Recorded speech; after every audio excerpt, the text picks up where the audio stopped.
Hi friends, ఈరోజు ఈ వీడియోలో ఆంధ్రప్రదేశ్ రాష్ట్ర వ్యాప్తంగా ఉన్న రైతులకు సంబంధించి రాష్ట్ర ప్రభుత్వం అన్నదాత సుఖీభవ అలాగే కేంద్ర ప్రభుత్వం పిఎం కిసాన్ 23వ విడత విడుదల చేశారు కదా.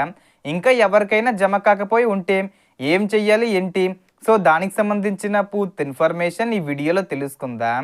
సో ఇటీవలే జూన్ 20న కేంద్ర ప్రభుత్వం పిఎం కిసాన్ పథకం కింద విడుదల చేసిన 23వ విడత సహాయం మరియు రాష్ట్ర ప్రభుత్వం అమలు చేస్తున్న అన్నదాత సుఖీభావ పథకం కింద అందుతున్న ఆర్థిక సహాయం కారణంగా అర్హులైన పలువురు రైతుల ఖాతాల్లో మొత్తంగా 7,000 రూపాయల వరకు జమ అయినట్లు సమాచారం అందుతుంది. అయితే ఇంకా కొంతమంది రైతుల ఖాతాల్లో ఈ మొత్తం జమ కాలేదని పలువురు తెలియజేస్తున్నారు.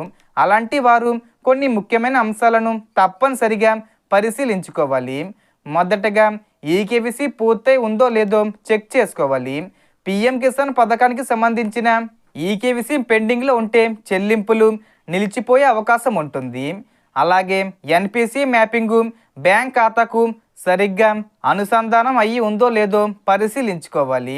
కొంతమంది రైతులు ఇటీవలే కొత్త బ్యాంకు లేదా పోస్టాఫీస్ అకౌంటు తెరవడం వల్ల ఎన్పిసి మ్యాపింగు మారిపోయి ఉండవచ్చు. అలాంటి సందర్భాల్లో రైతు భరోసా కేంద్రం లేదా సంబంధిత బ్యాంకును సంప్రదించి వివరాలు సరి చేసుకోవడం మంచిది. అదేవిధంగా వెబ్లాండ్ రికార్డులు సక్రమంగా నమోదై ఉన్నాయో లేదో కూడా ధృవీకరించుకోవాలి.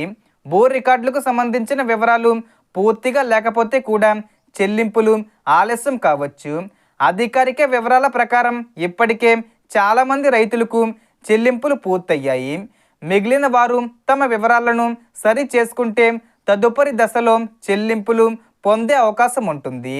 మీకు అన్నదాత సుఖీభవ లేదా పిఎం కిసాన్ డబ్బులు ఇంకా రాకపోయినా లేదా ఈకేవీసీ ఎన్పిసి మ్యాపింగు బ్యాంక్ అకౌంట్ వివరాలకు సంబంధించిన ఏవైనా సందేహాలు ఉన్నా పిఎం కిసాన్ అధికారిక హెల్ప్ లైన్ నెంబర్లు 155-261 1800-115-526 టోల్ ఫ్రీ నెంబరు లేదా 011-24-300-606కు కాల్ చేసి పూర్తి వివరాలు తెలుసుకోవచ్చు. ఇక రైతు రుణాల విషయానికి వస్తే ప్రస్తుతం సోషల్ మీడియాలో మరియు వివిధ వర్గాల్లో రైతు రుణమాఫీపై పలు చర్చలు జరుగుతున్నాయి. అలాగే 1,00,000 రూపాయల వరకు రుణమాఫీ అమలుకు సంబంధించి ప్రభుత్వం నుంచి అధికారిక మార్గదర్శకాలు లేదా తుది ప్రకటన వెలువడిన తర్వాత మాత్రమే ఖచ్చితమైన సమాచారం తెలుస్తుంది. ప్రస్తుతం అందుబాటులో ఉన్న సమాచారం ప్రకారం చిన్న మరియు సన్నకారు రైతులకు ప్రాధాన్యత ఇవ్వవచ్చని చర్చలు వినిపిస్తున్నప్పటికీ దీనిపై అధికారిక ప్రకటన కోసం వేచి చూడాల్సి ఉంటుంది. కాబట్టి ప్రభుత్వం విడుదల చేసే అధికారిక సమాచారం మాత్రమే పరిగణలోకి తీసుకోవాలని రైతులకు సూచిస్తున్నారు.